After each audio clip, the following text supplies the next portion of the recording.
حضرت جبرائیل علیہ السلام کی شکل و صورت۔ حذیفہ، حضرت ابن جریج اور حضرت قتادہ رضی اللہ عنہما سے مروی ہے کہ جبرائیل علیہ السلام کے دو بڑے بڑے پر ہیں اور اس پر موتیوں سے پروئی ہوئی ایک پٹی ہے، اگلے دان چمکدار ہے، پیشانی منور ہے، سر کے بال کنگریالے ہے اور سر مرجان کی طرح ہے اور مرجان برف کی طرح سفید ہوتی ہے، اس کے دونوں قدم سبزی مائل ہے۔ دونوں کندھوں کا درمیانی فاصلہ۔ حضرت وہب بن منبع سے جبرائیل علیہ السلام کی صورت کے متعلق سوال کیا گیا تو انہوں نے ذکر کیا کہ ان کے دونوں کندھوں کا درمیانی فاصلہ تیز رفتار پرندے کے 700 سال کے سفر کے برابر ہے۔ حضرت حمزہ رضی اللہ تعالیٰ عنہ نے جبرائیل علیہ السلام کی زیارت کی۔ عمار بن ابی عمار رضی اللہ عنہ سے مروی ہے کہ ایک مرتبہ حضرت حمزہ بن عبد المطلب نے عرض کیا، اے اللہ کے رسول، مجھے جبرائیل علیہ السلام کی اصلی صورت میں زیارت کرا دیجیے۔ آپ صلی اللہ علیہ وسلم نے فرمایا، تیرے اندر اس کی طاقت نہیں ہے کہ تو اسے دیکھ سکے۔ عرض کیا، ہاں، آپ مجھے اس کی زیارت کرا ہی دیجیے۔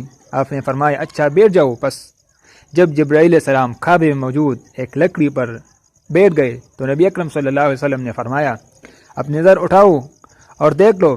پس انہوں نے نظر اٹھائی، اس کے قدموں کو دیکھا جو گہرے سبز زبرجد کی مانند تھے، اور اس کو دیکھ کر بے ہوش ہو کر گر گئے۔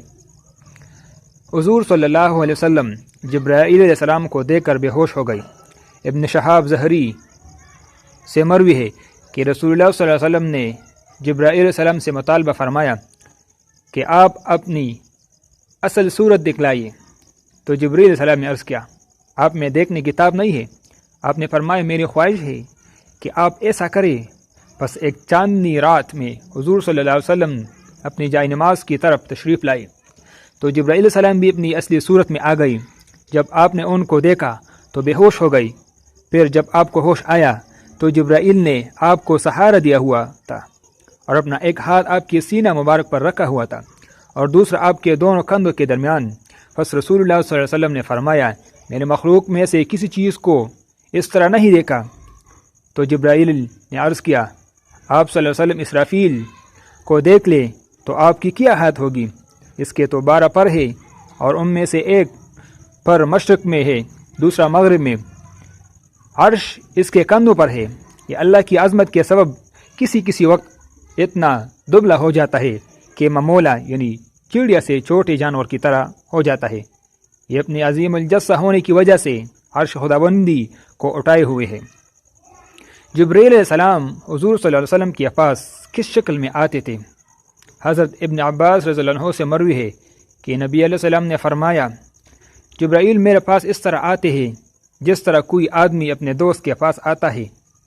موتیوں اور یاقوت سے پرویا ہوا سفید لباس پہنا ہوتا ہے، اس کا سر بٹی ہوئی رسی کی مانند ہے، اس کے بال مرجان کی طرح ہے، اس کا رنگ برف کی طرح ہے، پیشانی چمکدار ہے، اگلے دان چمکیلے ہے، اس پر 2 لڑائیاں موتیوں سے پروئی ہوئی ہے، اس کے دونوں پر سبز ہے اور پاؤں سبزہ میں ڈوبے ہوئے ہیں، یعنی گہرے سبز ہے۔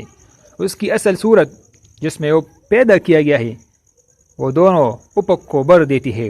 حضور صلی اللہ علیہ وسلم نے جبرائیل علیہ السلام سے اپنی خواہش کا اظہار فرمایا کہ اے روح اللہ، میں تمہیں تمہاری اصل شکل میں دیکھنا چاہتا ہوں۔ تو انہوں نے اپنی شکل تبدیل کی تو دونوں آسمانوں کے افقوں کا درمیانی فاصلہ بھر دیا۔ جبرائیل علیہ السلام کی کھوپڑی۔ حضرت عائشہ رضی اللہ عنہا فرماتی ہے کہ رسول اللہ صلی اللہ علیہ وسلم نے فرمایا، اللہ تعالی جبرائیل علیہ السلام کی کھوپڑی کو غوطہ کے برابر بڑا بنائے ہے۔ غوطہ غین کے پیش کے ساتھ ہے اور یہ ایک شہر کا نام ہے جو دمشق کے قریب واقع ہے۔ یہاں حضرت جبرائیل علیہ السلام کا سر اتنا چھوٹا بیان کیا گیا ہے جس کا ثبوت دوسری روایت کی وجہ سے ضعیف معلوم ہوتا ہے، اور چونکہ یہ روایت سند کے اعتبار سے بھی ضعیف ہے، اس لیے یہ حضرت جبرائیل علیہ السلام کے سر کے اتنے چھوٹے ہونے پر کبھی دلیل نہیں ہے۔ جبرائیل علیہ السلام کا حسن کلام۔ حضرت ابن عباس فرماتے ہیں کہ رسول اکرم صلی اللہ علیہ وسلم نے ایک انصاری آدمی کی بیمار پرسی فرمائی، جب آپ اس کے گھر کے قریب پہنچے تو اسے اندر سے گفتگو کرتے ہوئے سنا۔ جب اس سے اندر آنے کی اجازت طلب فرمائی اور اندر داخل ہوئے تو کسی کو نہ پایا، تو آپ نے اسے فرمایا، میں نے تجھے کس سے باتیں کرتے ہوئے سنا ہے؟ اس نے عرض کیا، اے اللہ کے رسول، میرے پاس ایک آدمی آیا ہے کہ آپ کے بعد میں نے کسی آدمی کو اتنا اچھی مجلس والا نہیں دیکھا اور نہ ہی اس سے زیادہ بہترین بات کرنے والا دیکھا ہے۔ تو آپ نے ارشاد فرمایا وہ جبرائیل تھے۔ پھر آپ نے صحابہ کرام سے مخاطب ہو کر اس انصاری کی عظمت بیان کرنے کے لیے فرمایا، تم میں سے تو ایسے آدمی بھی ہے کہ اگر ان میں سے کوئی اللہ پر کسی کام کے ہونے نہ ہونے کے متعلق قسم کھا بیٹھے تو اللہ تعالیٰ ان کو اس کی قسم سے بری کر دے، یعنی اس کی قسم پوری کر دے۔ حضرت جبرائیل علیہ السلام کا کام، حضرت اکرمہ فرماتے ہیں کہ حضرت جبرائیل علیہ السلام نے فرمایا مجھے میرا پروردگار کسی کام کے لیے روانہ فرماتا ہے تاکہ میں اسے سر انجام دوں، لیکن اللہ کے حکم کو دیکھتا ہوں کہ وہ اس کی ادائیگی میں مجھ سے سبقت لے جاتا ہے۔ حضرت جبرائیل علیہ السلام خدا کے زیادہ قریب ہے۔ حضرت وہب فرماتے ہیں کہ مقرب ترین فرشتوں میں حضرت جبرائیل علیہ السلام ہے، پھر میکائیل علیہ السلام ہے۔ پس جب اللہ تعالیٰ کسی بندے کا اس کے نیک عمل کی وجہ سے ذکر کرتے ہیں تو فرماتے ہیں فلاں بن فلاں نے میری فرمانبرداری میں ایسا عمل کیا ہے، اس پر میری رحمتیں ہو۔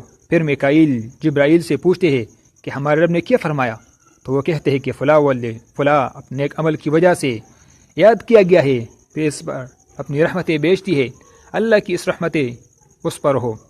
پھر آسمان والوں میں سے جو میکائیل کو دیکھتے ہیں تو وہ کہتے ہیں کہ ہمارے رب نے کیا فرمایا، تو وہ کہتا ہے فلاں بن فلاں اپنے نیک عمل کی وجہ سے یاد کیا گیا ہے، پھر اس پر رحمتیں بھیجی گئی ہے، اللہ کی اس پر رحمتیں ہو۔ پس یہ بات بدستور ایک آسمان سے دوسرے آسمان تک اترتی رہتی ہے، یہاں تک کہ زمین تک آ پہنچتی ہے، اور جب کوئی بندہ اپنے برے عمل کی وجہ سے یاد کیا جاتا ہے تو اللہ تعالیٰ فرماتے ہیں میرے بندے فلاں فلاں نے میرے نافرمانی میں ایسا عمل کیا، اس پر لعنت ہو۔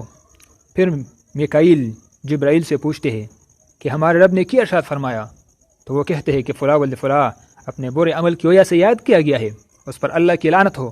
پھر بدستور یہ بات ایک آسمان سے دوسرے آسمان تک اترتی رہتی ہے، یہاں تک کہ زمین پر آ جاتی ہے۔ مومن پر مصیبت کیوں آتی ہے؟ مومن کی مصیبت کی فضیلت، حضرت ابو ذر ارشاد فرماتے ہیں کہ اللہ تعالیٰ ارشاد فرماتے ہیں اے جبرائیل میرے بندہ مجھ سے جو مٹھاس محسوس کرتا ہے اس کو اس کے دل سے مٹا دے۔ پس مومن بندہ اپنے نفس میں جس کا طلبگار تھا اس کے لیے مزید محنت اور طلب کرتا ہے، اس پر ایسی مصیبتیں ٹوٹتی ہے کہ اس جیسی کبھی نہیں آئی ہوتی۔ پھر جب اللہ تعالیٰ اس کو اس حال میں دیکھتے ہیں تو فرماتے اے جبرائیل تو نے جو مٹا دیا ہے وہ بندے کے دل میں لوٹا دے، میں نے اس کا امتحان کر لیا اور اسے سچا پایا، اور میں اس کے لیے اپنی طرف سے انعامات کے ڈھیر لگا دوں گا۔ جبرائیل علیہ السلام جنوبی ہوا میں ہے۔ عمر بن مرہ فرماتے ہیں کہ جبرائیل علیہ السلام جنوبی ہوا میں ہے۔ خوف خداوندی، حضرت عبدالعزیز بن ابی روادہ فرماتے ہیں کہ اللہ تعالیٰ نے جبرائیل علیہ السلام اور میکائیل علیہ السلام کو دیکھا کہ وہ رو رہے ہیں، تو فرمایا تمہیں کیا چیز رلاتی ہے، حالانکہ تم جانتے ہو کہ میں بے انصافی نہیں کرتا۔ انہوں نے عرض کیا اے ہمارے پروردگار ہم آپ کے عذاب سے بے خوف نہیں ہے۔ تو اللہ تعالیٰ نے فرمایا ہاں ایسا ہی ہے، تم اس حالت میں قائم رہو کیونکہ میرے عذاب سے کوئی بھی خوف نہیں ہوتا مگر ہر نقصان اٹھانے والا۔ دوزخ سے خوف، حضرت ابو عمران جونی فرماتے ہیں کہ انہیں یہ حدیث پہنچی ہے کہ جبرائیل علیہ السلام جب اکرم صلی اللہ علیہ وسلم کے پاس روتے ہوئے حاضر ہوئے تو آپ نے انہیں فرمایا آپ کو کون سی چیز رلاتی ہے؟ عرض کیا کیوں نہیں، میں کیوں نہ روں؟ قسم بخدا جب سے اللہ تعالیٰ نے دوزخ کو پیدا کیا میری آنکھ اس خوف سے خشک نہیں ہوئی کہ میں اس کی نافرمانی نہ کر بیٹھوں اور اللہ تعالیٰ مجھے اس میں داخل کر دے۔